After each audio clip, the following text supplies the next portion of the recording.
Hi guys, and welcome back to my channel, Sonic Love. Today we're going to be taking a look at the cheaper handhelds, the cheaper aspect of retro gaming systems that are out there that you can buy from AliExpress, Amazon, amazing and lovely places where you can pick up these lovely retro handhelds on the cheap. My idea was just to get as many as I can, just to check them out and see if they're worth your hard-earned cash.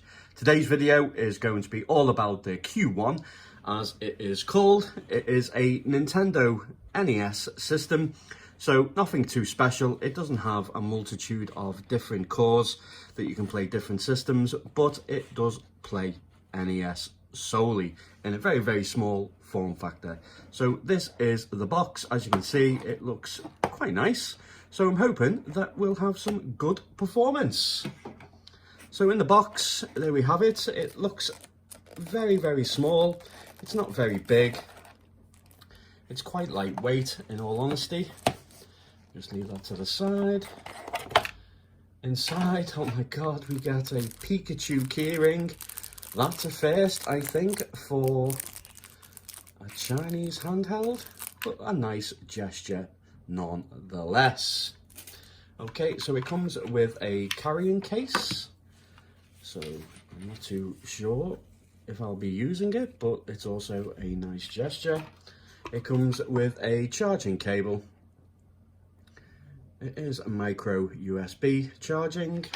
It comes with some, as Wicked Gamer and Collector would say, some lovely toilet paper. Let's move on. Okay, so the handheld itself.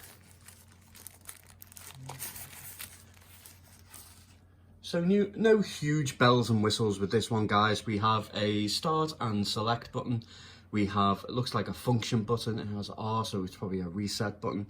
We have a D-pad, which feels quite mushy, actually, to be honest. A bit too mushy for my liking, but we'll see how it plays with emulation. No buttons on the back, as you'd expect. It does have a volume wheel. It does have ABXY. And it has a Soul speaker at the front. So yeah, nothing spectacular, nothing to write home about. It also has a power on switch. So has it got a little protection screen on there? They normally do. I'm sure it does. Yes, it does. Let's take that off. Let's power it up and see what we get. Okay, so straight away it comes with the very, very typical layout and display of a cheap retro handheld. It gives us two options. One is Chinese and one is English. Pressing A for English, then we come with 401 games. And as you can see, I'll just quickly go through, but we have the usual Marios. They're all NES. We got Contra, Ninja Gaiden, Double Dragon, Mario Brothers, Super Mario Brothers 3. Let's just jump into one. Let's turn up the volume.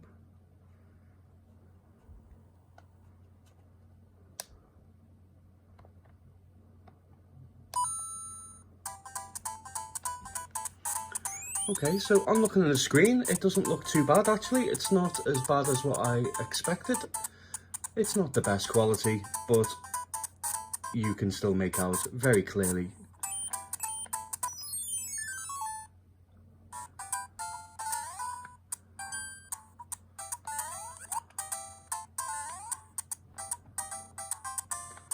So we do have the run button. I have to say the D-pad is definitely mushy, guys. There is no...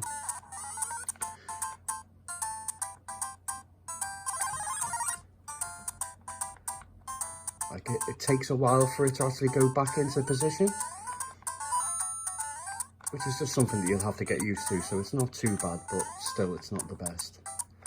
But emulation so far seems to be good.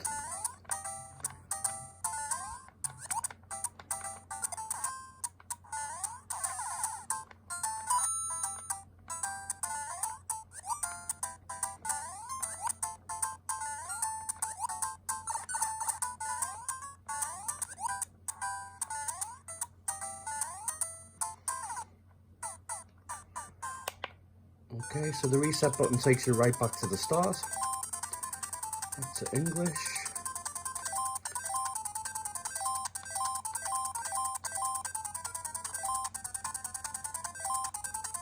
Let's try some Contra.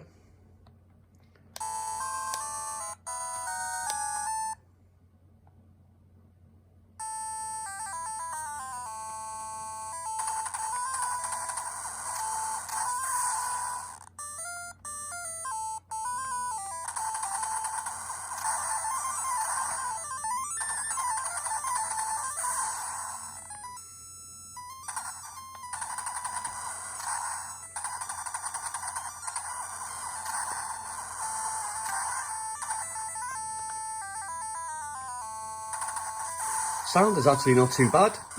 It's not distorted, so that's good.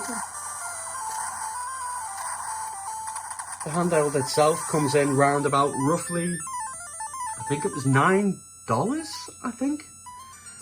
No, was it like $16, which was like £9, which is incredibly cheap. So if you're a fan of NES and you were looking for something, I don't know, a little bit portable, then yeah. It's not the best, but it's certainly not one of the worst. Let's move on to some other games.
It's not too bad. I hope it's coming across just how nice it actually looks. It's nowhere near as bad as what I was expecting.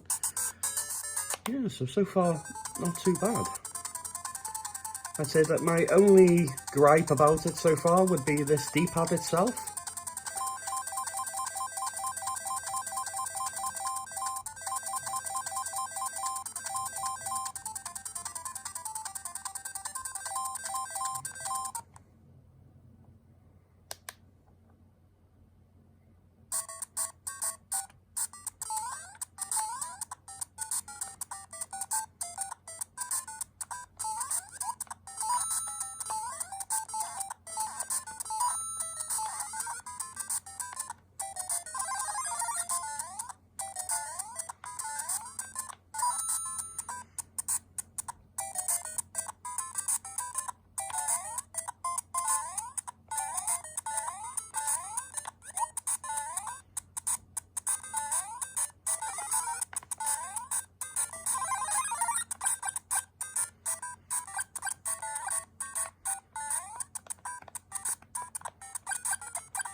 So yeah, not too bad, guys. I'd say the only thing that is letting it down is the D-pad, but the sound is really nice. It's not distorted. It does have a headphone jack on the bottom if you wish to have some headphones in there.